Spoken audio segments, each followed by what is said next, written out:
This podcast is brought to you by the Orlando Economic Partnership. Welcome to the City Playbook, a new podcast that's going to take you behind the ideas, the innovation, and the initiatives shaping the future of Orlando. I'm Tim Giuliani, President and CEO of the Orlando Economic Partnership. If you've ever wondered what it takes to make a city a place people want to live, play, build, belong, develop, then this is the show for you. This is for policymakers, business leaders, students, residents, anyone that's paying attention to how the future of Orlando is taking shape. We're going to have conversations that typically happen behind closed doors, give you access to the decision makers and the difference makers that are shaping the future of Central Florida. So if you're curious about what's next for Orlando, and join us as we build the city together. Welcome to this episode of the City Playbook. I had the fun sit down with a fellow Mets fan, Dan Kirby. Dan is a leader in Jacobs, which is a national architecture, urban planning, design firm. He works here in Orlando. He's lived here a long time, but he's well-traveled. He's lived in several different places across the U.S. and is really spectacular at bringing the connectivity. He's an architect and an urban planner. And with that sort of global perspective, he really has interesting insight into how the city of Orlando needs to continue to evolve, what the decisions we're making today, how that will impact sort of the livability and the attractiveness of Central Florida for many generations. I hope you'll enjoy, but before you do, please make sure to like, share, and subscribe. Now let's sit down with Dan. Dan, thanks for joining me. On the City Playbook, we want to talk certainly about the future of Orlando, the experiences downtowns are having post-COVID, and what's some of the new thinking, maybe another shining example in the U.S. To look at. But first, I just want, give us a little bit of your background. I know the most important things already, in that you're a Mets fan, Gators fan. We're practically neighbors. I'm down for the orange and blue for sure. Yeah, you got the orange blue solid. But tell us a little bit your professional background, because I know it's extensive and unique.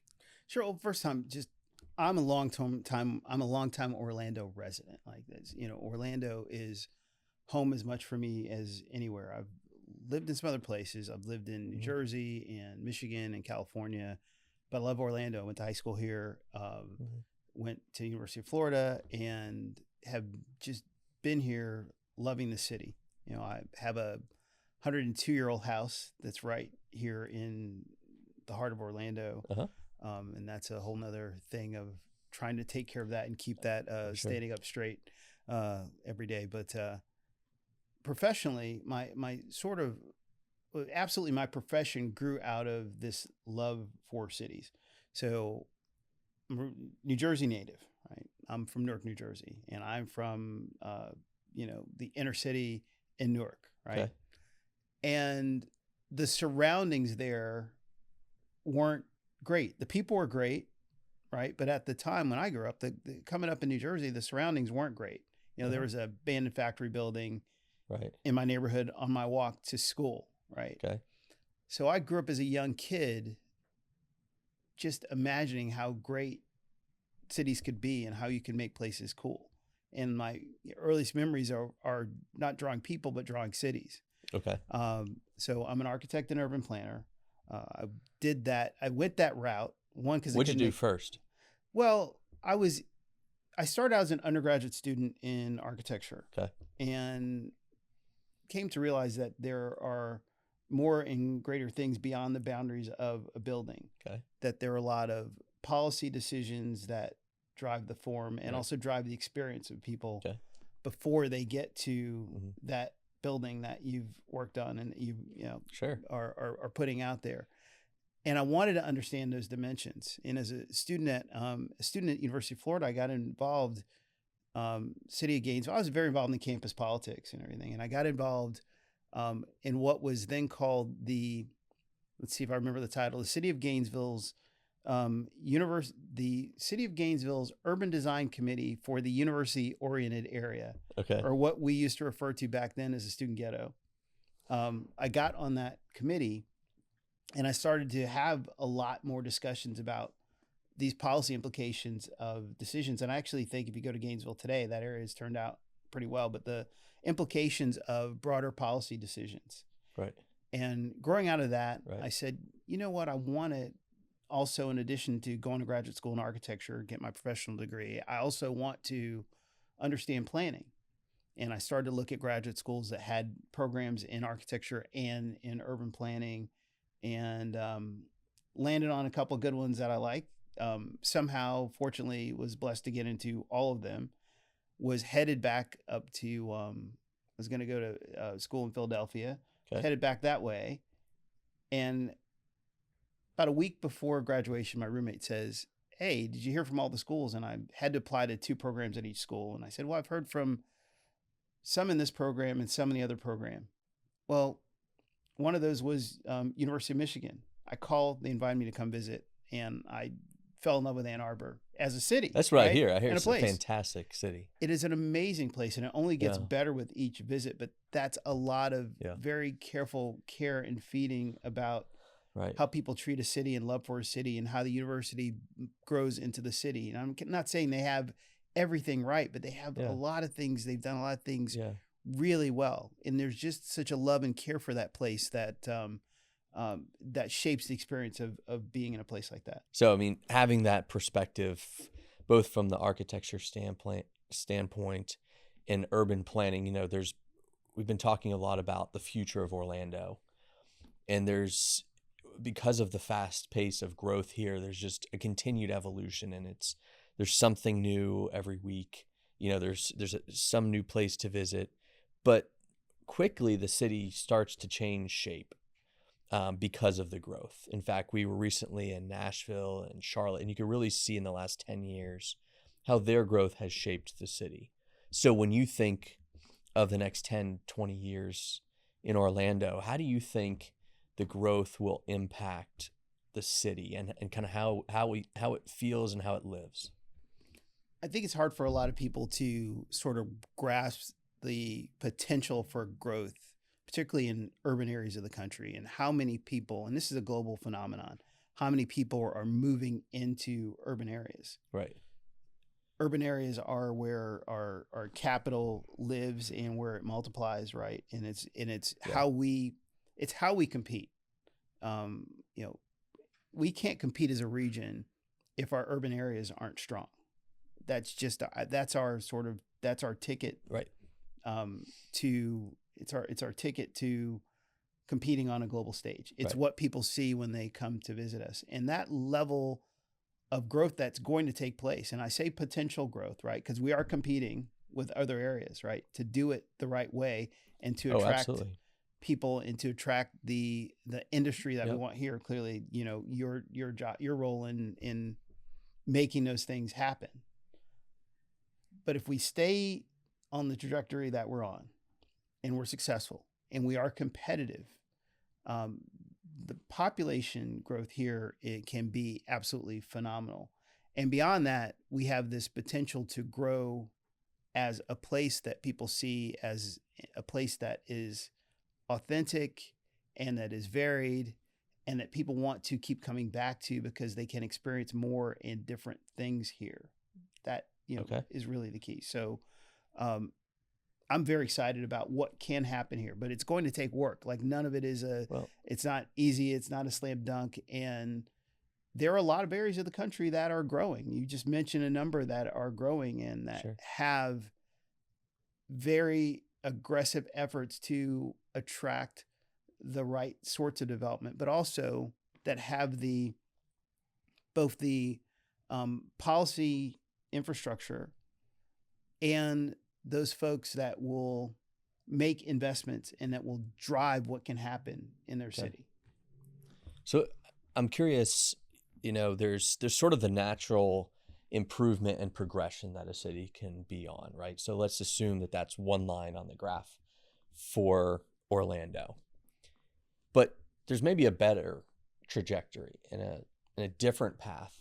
How do we, like, what do you think it's going to take to go from where we'd get to if just we kept riding along the way we were going compared to what we could become? What do you think? I mean, I'm sure there's policy in there. You know, I'm sure there's incentives. a number of factors, but I'm curious what you would pinpoint as what will ultimately make the difference. It's not one thing. It's pulling all the levers. But in doing what I do, I'm going to tell you, having a authentic sense of place. How many times do you travel? Right. And you could be anywhere. And it's sort of a joke, right? You drop into places and it's like, right, this hotel room looks the same. I walk outside, I drive around, and everything looks the same. Right. So what makes the Truman Show? Right. What makes us different is to lean into what is different. For one, that's one aspect of it. Yeah. Another aspect that I care about so much is that we have to create places for people first. You know, if you, I'm paraphrasing another planner, but if you design a place for cars and traffic, you're going to get cars and traffic. If you design a place for people that honors people in spaces, you're going to get more people in spaces. And we have to think about that from the scale of a neighborhood on out, actually scale of a building on out. All those spaces are important, and they're all drivers of the economy. So let's talk about one example that's kind of on the docket here in Orlando and has certainly been implemented in other places throughout the U.S. So right now, downtown Orlando has a number of one-way streets, sometimes 3 lanes, sometimes 4 lanes even in different parts of downtown. What is, talk about this transition of thinking about those streets differently, 2-laning streets. I think some people's initial reaction is it's going to hurt traffic. It's going to make traffic worse. But what's the thinking behind doing something like that? So I want to say this in the best way possible, right? This is sort of a planning trope, if you will, the dreaded one-way pair of streets through downtown to help traffic move through downtown. Right. This is the reality. This sort of idea of free flow traffic is a fantasy. And it's not just a fantasy. It's not what you want your city center, your core city to be about. Yes, we want people to be able to come here, get here, enjoy themselves, have a great experience and leave, but it's about, or live here, right? It's about getting here and having those experiences here. It's not about driving through. If you want to drive through, be on I-4, right? We want people to come here to experience the thing, not at a scale of an automobile, but at the scale of a person, right? To come here and you're going to have a memory your greatest memories are not of driving through a place. They're about arriving at a destination. Sure. If downtown Orlando is to be a destination, then we have to be about creating places where people can thrive and have great experiences first, not that they can drive through in 2 minutes and not blink. Right. I want people to slow down. I live and work in downtown Orlando. It is about having that experience, a place that puts people first. So if you're going out 5 years, 8 years, and a lot of these construction projects have been complete. So we go from, call it thoroughfares through downtown as a way to get from somewhere, point A to point B, to creating a destination, providing some street parking, ultimately, widening some of the sidewalks, having more cafes. Hopefully some of the trees grow up by then and we get more shade. So what do you envision if those things go right and they're done well? Because we all know living through the construction is not going to be fun. So Mayor Dyer and several city planners have talked about this idea of a city in a park, right? And that's a very attractive concept. In other words, that we're going to take care of people and the experiences they have first. What do people love most about the city today? They love going to Lake Eola. They love finding places to, dine and have these remarkable dining experiences, and more of that, right? More places in a variety of places where people across the spectrum of ages and of just a diverse group of people can come and enjoy the city and partake in an authentic city.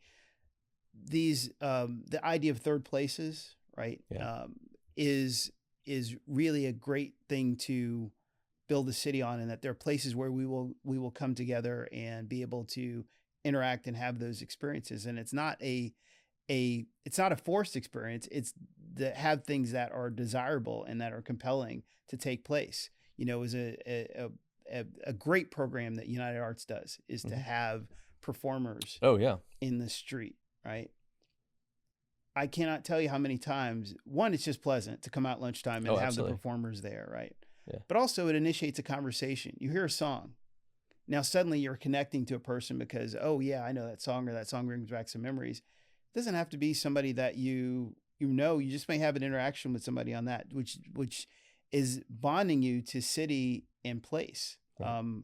Another big driver of that is, you and I know, is sports. You know, it's another big driver. But you know, to keep on the placemaking perspective, right? To create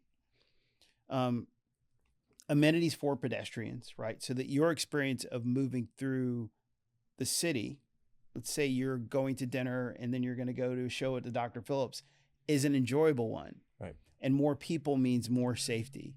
Right. Right. More eyes on the street. Right. More eyes. That's famous Jane Jacobs concept, right? Of more people means more safety. And that's what really makes great cities, right? To have that, you've got to have pedestrians moving around, and that helps to make people safe. It's not only actual safety, right? But it's the perception of safety that you can move through this place and you're not going to get hassled and you can, you're enjoying it. It's really about enjoyment, right? It is. And let's talk a little bit about safety and perceptions, because one thing that has bothered me. So in the last year, I've been to DC, I've been to San Francisco, I've been to Los Angeles, and have been to Charlotte. So all have been in the news about safety issues and about it's not safe to walk around downtown. Well, I can tell you, in those cities that I've been in this year, felt completely safe walking through. You know the answer to all the places you just rattle off?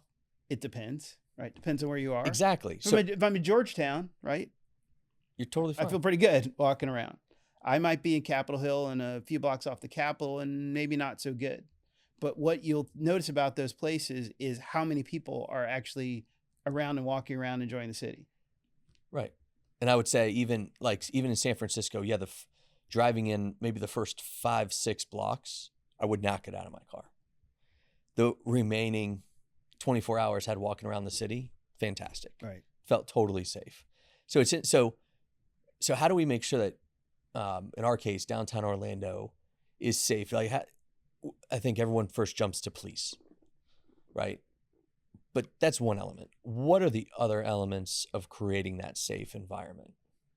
So we can do a lot as designers, urban designers, planners, to set the table, right? You don't have blocks where you're staring at a blank wall. You don't have blocks where the only thing next to you is a parking garage. You have to be thinking about those pedestrian amenities and activities on all those streets where you want people to be and be safe. Yeah. Clearly police and technology has a place there, but the very first thing you want to do is set that stage for the safety and the interaction and the awareness. A big part of that is what is attracting people to come to a place? How long are they going to be there? Yeah. Can they, interact? Can they move through a space and have different experiences? Will they linger? Is there artwork? Is there shopping? Right. Are there again, it's about not just people coming downtown to go to an event at Amway Center and then immediately leaving. It's about them being able to come and maybe meet up with friends before, maybe linger for a while after, and have quality experiences to check out along the way. So I'm a big believer that the placemaking component of that is the primary driver. I always, when I'm talking to our team at Jacobs, I constantly will tell them, hey, we can either create a place where people can come and thrive and have a good time, or we can sentence them to having to deal with some problem for years and years on end, right? And we want to create those dynamic places where people can thrive and they can have great experiences, and that's the building, or it's the street, or it's the city, and planning all those things appropriately. I would one example that I think is easy for people to see. There's kind of a block just south of the courthouse on Roslyn in downtown Orlando, and you've got a coffee shop. You've got two coffee shops. You have a hotel. You have multifamily housing. You've got a couple sort of Pilates and workout spaces. You've got a handful of restaurants. You have a little dog park.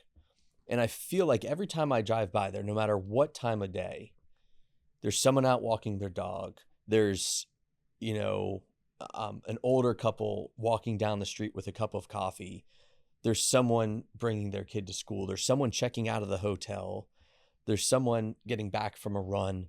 It just seems like no matter what time of day, there's always someone coming and going because of all those different uses in the same spot. We could drop a pin there, right? And then kind of draw a circle around there. So that's probably a decent example of where we would go with this 15-minute city idea here in Orlando. If you drop that corner of, let's see, that is Roslyn and trying to think about Is it Amelia maybe?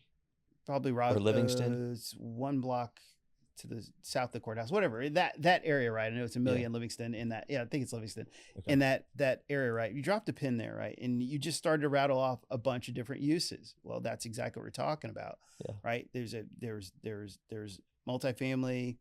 There's the courthouse function, which has its own, hours and its own life of a lot of people that come in and out of there. There is the hotel there on the corner.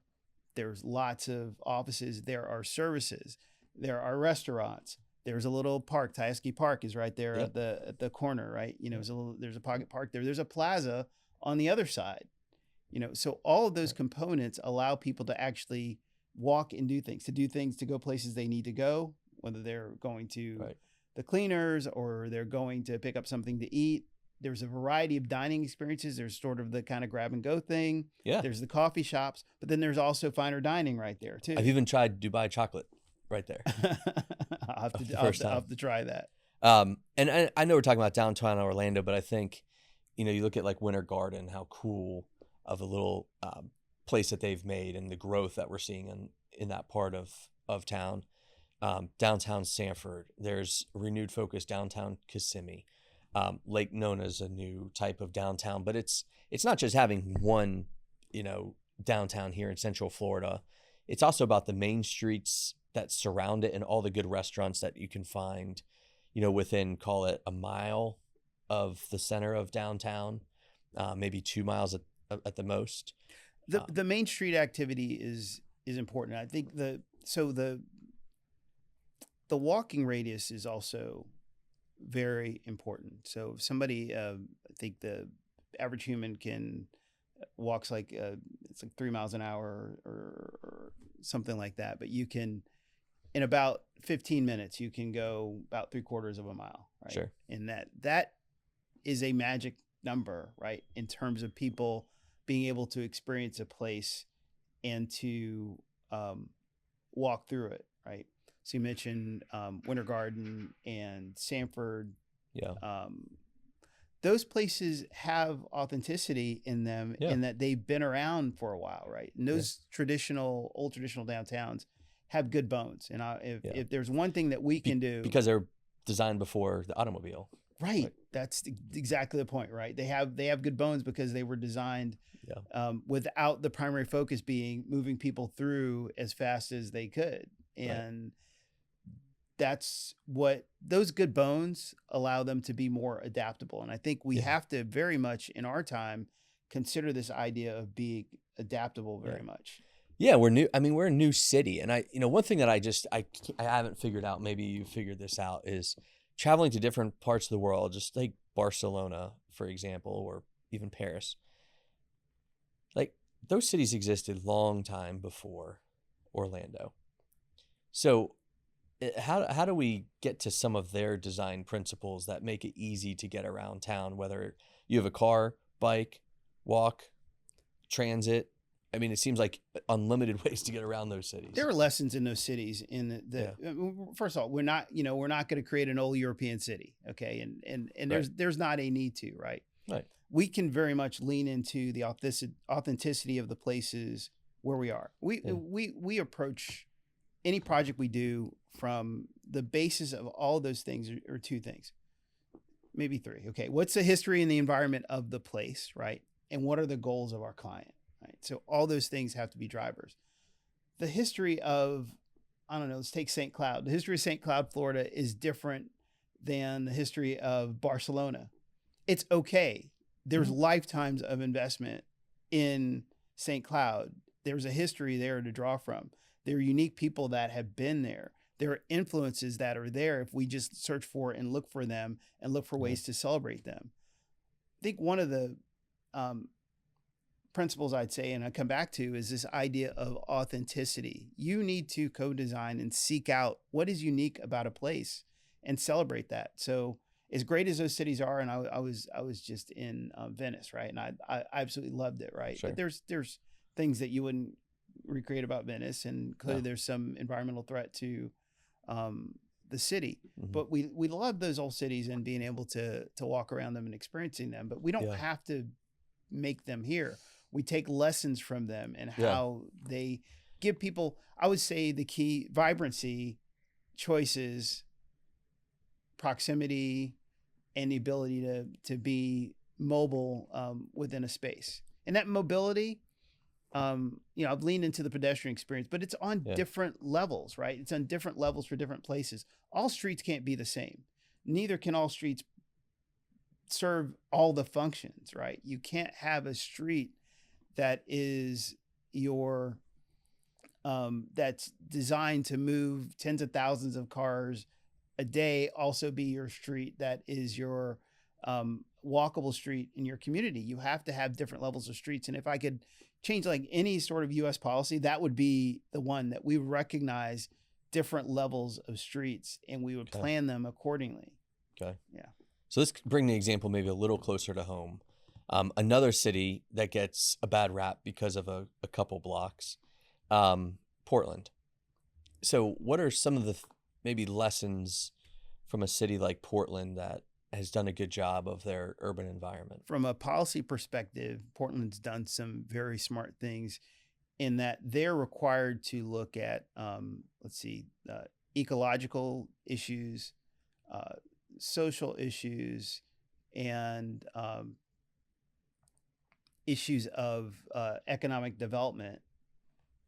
All their policy goes through that filter. So when they're making the small decisions, they're all put through that filter. They also rather extensively use modeling, right, to understand the implications of what could be done. I think that is very promising, for instance, of the Orlando Economic Partnership's digital twin, right? And the ability to not just model in real time and understand what has worked and what hasn't worked, but also to do that modeling of scenarios, right? And to understand, well, if we do this, the implications are this, or if we do that, the implications are that. We have to use those tools now. There's no excuse not to use those tools. They're available to us. Yeah.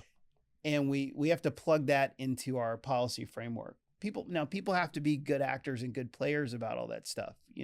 There can certainly, any sort of policy, can always be an attempt to manipulate that policy, but people have to really lean into, we're taking care of this place and the entire place first. So one of the things they got right in Portland certainly is their policy framework, I would say. Okay.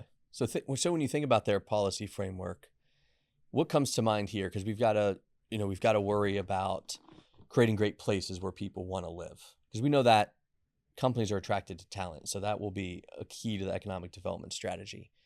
But you also, in a place as big as Central Florida, you've got to be able to connect people, shorten commutes, give them more options. Then it comes to housing. And so we're one of those cities in the U.S., amongst many others, that have seen a tremendous rise in our housing costs. So affordability is a concern of, and should be on minds of many people. So when you think of housing, you think of transportation, you think of great places, what are some of the policy conversations that should be happening? So it's interesting. I had the occasion, thanks to Mayor Demings, to participate in this Housing for All Right. task force, and we tackled a great number of these policy issues. Mm-hmm. I would say there are limitations also, though, on what local government is able to do, because some of that decision making is preempted at the state level. But let's just take the policies Right. that we can impact and say that you have to provide a range of housing choices, right? We hear people talk a lot about the missing middle, about accessory dwelling units, and to allow those to happen. So greater flexibility on Yep. what we allow to happen that encourages people to have more affordable options. But housing, land use, transportation can never be looked at in silos. They're all related, right? So it's not only having those variety of housing types, but to have those variety of housing types in a location where people can get access to Yeah. employment. So all these pieces fit together. Looking out the window, right? We certainly have a need to have a mass, quality mass transportation. And what I see is when people are given an option of quality mass transit, right? Particularly when you look at Gen Z, they'll use it Mm-hmm. if it's a quality option, right? But it has to be a legitimate option. You can't drop a bus station somewhere where someone can't reasonably walk to and from Right. where they're living. People are not going to do that, right? They have to be. So as we implement more mass transit options, right, that we do that in concert with having housing options and choices around those areas, and then to really think of this, again, this 15-minute city region of 15-minute cities concept, where the ability to live, work, and play in close proximity to those places makes sense. The density gets a bad rap, right? But density is is an important part of making this work. This doesn't mean that everybody has to have it, right? Right. If you can just offer those options to people that need it and that are willing to take it, right? Yeah.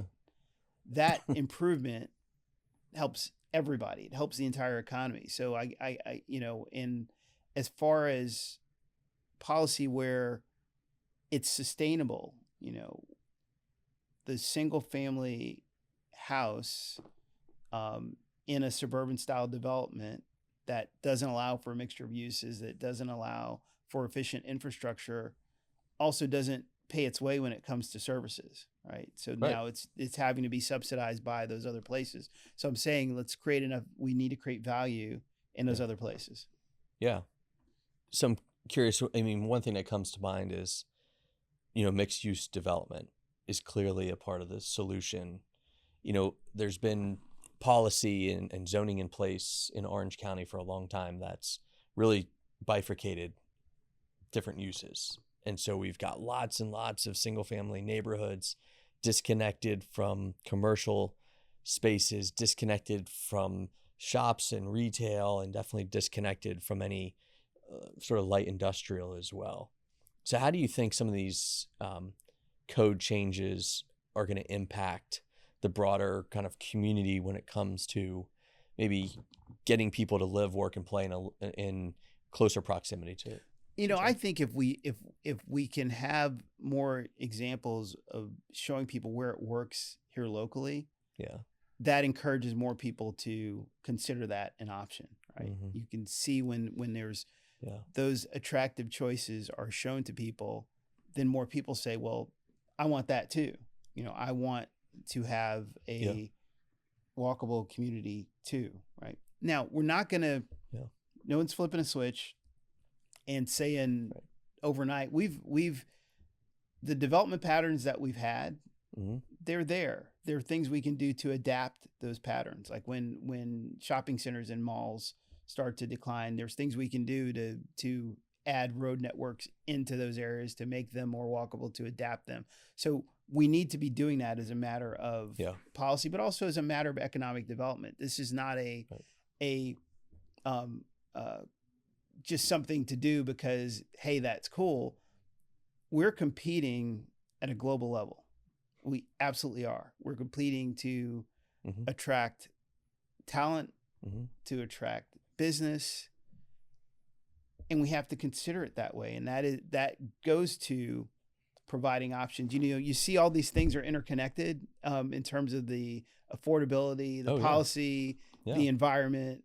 It's all together. I mean, well, I think everything that you've talked about was summed up just recently in Charlotte, and took the light rail from uptown down a few stops to the south end in Charlotte. And you get off and there's mixed use retail. The first store is actually Patagonia. So there's, a high end retail store in a reused building, an old brick, kind of beautiful, maybe textile mill. And then you look to the south along the line, unlimited multifamily housing. You turn around and look north where you just came from, multifamily housing down the whole rail line. You see sort of a rails to trails along the rail line, and the people counter there, we were told gets 40 to 50,000 people on a weekend day on their trail. So it just seems like so much of what you're talking about is such amazing, a good example. Right? The sort of the dynamic impacts over. I'm trying to think of how many years that when that first went into place in Charlotte, but that's probably been 20 years. 20 plus years. Yeah. So over 20 years, the impact that's made to their entire regional economy just by having places like that and having those options. Well, the backstory, which I'll bring up, which you probably know, right? The rails in Charlotte, because it wasn't in Orlando, right? That was our, that initial funding was offered to Orlando first. Yeah, I understand it was a 4-3 vote at the county level. The city people were all in line, but at the county level, it was close vote. One vote away, and that investment would have come to Orlando. So just imagine 20 years of light rail here in Orlando and the influence that could have. Yeah, and I mean, I think it goes to show how important those decisions are. Seemingly little decisions, right? All those decisions are that our elected officials have to make, and I think having an engaged community, a lot of civic leadership, helps those decisions to go the right way for kind of the betterment of the community and not being made for political reasons. What I've learned too, it is having those leaders that will be present and that will listen and that will help to shape people coming together on those issues, right, is so critically important. Right. Simon Sinek says, you can't meet emotion with facts. You have to meet emotion with emotion and facts with facts. So it takes leaders that can kind of stick and move in both of those areas, to be able to address what people are feeling. And, you'll get I just feel, okay, I'm going to listen to what you feel. That's good. That's important. And that's valid. Yeah. Right. We also have to deal in the arena of making factual decisions over here about things that really have impact that way. Well, I'd love to hear a little bit how you think about that role of civic leadership. I know, you've chaired our municipal utility commission, you've chaired planning commission, you've been involved in economic development for some time. I know nationally you're involved with the Architects Foundation. So you've clearly made it a priority of yours to get involved in the community. And so what expectation do you have of other business leaders of how they can contribute in these types of ways to the city? I would encourage people to be very strategic about what they do, but also be very open to the possibilities, but most of all to come together on a shared agenda, shared agenda of what makes us all prosperous, because there are not isolated cases of super successful entities, right? We're all connected in some way. Absolutely. And we have to treat it that way. And I would say it's in, a lot of ways it's more difficult than it's ever been. So you mentioned my role at the Architects Foundation, and I'm the current president and board chair of the Architects Foundation. We're a 501c3. Right. And we do three things primarily. We award scholarships and provide scholar support to aspiring architects. Okay. And that's across the board to encourage our profession to give a chance to people that might not normally be represented at the table. And this is nationally. This is a national function. Yeah. The second thing we do is we have a global program. The American Institute of Architects, which is we're the philanthropic partner of them, is in 100 countries. And we have a global mission to provide community design assistance through an initiative we have called Communities by Design. Okay. And that connects professionals and communities together to help solve problems in communities. We provide design assistance teams and design assistance, as we're able to work partnerships with different communities. And the third thing we do, we have about a block and a half from the White House, a facility called the Octagon, which was the original headquarters of the American Institute of Architects, but was also originally constructed as a home and a state home for the Taylor family in 1799. Okay. And it's a incredible historic resource. It's also haunted. It's one of the most haunted places in Washington that we're told. We're having a program coming up there called Poltergeist and Pints on October the 25th, just to celebrate how crazy haunted this building is, right? But I bring the Architects Foundation story in to just say that that's one facet of engagement, because it is our goal certainly to move the needle with a lot of people across the profession by getting as many people in our spheres of influence to contribute to that mission, right? Mm-hmm. So, you have to be, one, in the game somehow. Secondly, joining groups being a part of groups like OEP that talk about and that move the regional agenda are very important. It's very, I'm going to say it's more difficult now than ever with people coming together, because I think in many ways our country just more broadly is divisive in a lot of ways, and some ways along partisan lines and whatnot. So when we're able to come together on shared agendas for communities, that's a great thing. We can do that, and we could say, hey, I want your business to thrive. I want my business to thrive. I want our community to be great. I want to leave our kids a good, solid community. Just keeping those things first and foremost. Yeah. That's how we're going to thrive. And tying back to what you said earlier, I think the city is the most important economic unit for the competitiveness of our country. And so getting involved at that level. And when I say city, I don't mean like the city of, I mean, Metro Orlando. The place people identify with. People identify Orlando. When you travel and you tell people where you're from, that's what we're talking about. Right. And if they say, oh, I know Orlando, then you could say, oh, yeah, I live in Lake Mary. Now it makes sense. Yeah, but generally speaking, you're going to give that Orlando answer.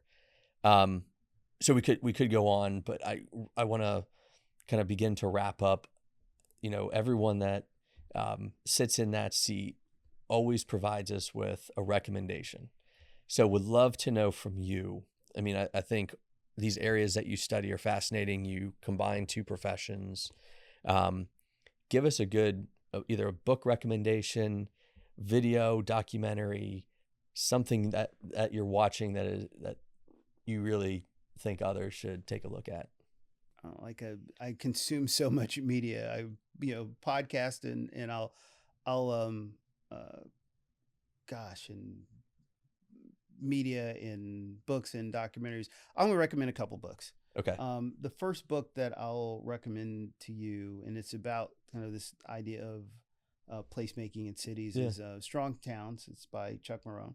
Mm-hmm. I think that's a decent read. It's been out a few years, but I think it's a good read. The other one of my favorite writers, Robert Caro, who is a biographer of Lyndon Johnson, has a book called On Power, and sort of kind of how people lean into leadership, and I'd recommend that one too. On Power. Yeah. So he also wrote The Power Broker.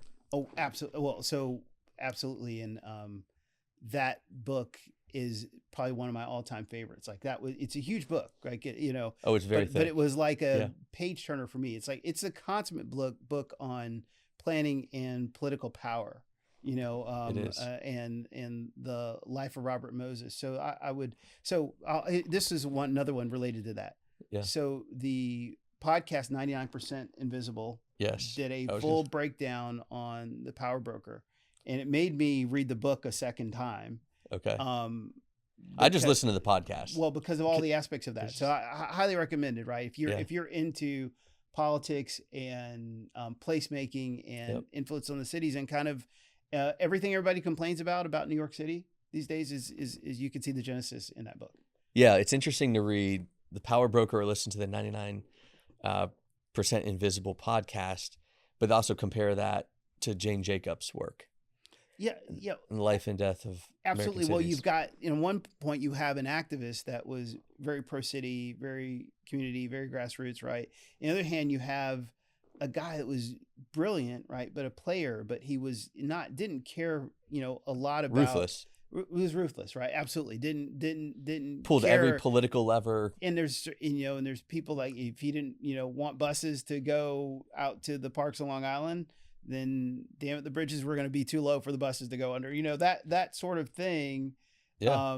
Where he absolutely pulled every lever and didn't care, displacing people out of housing and all that stuff, because he had his agenda and he was going to get his way. There's, definitely a lesson in that. Yeah. There's two books. So that's fantastic. So how can people learn more about you, learn more about Jacobs? I think you have a great perspective. I'm sure people will be interested.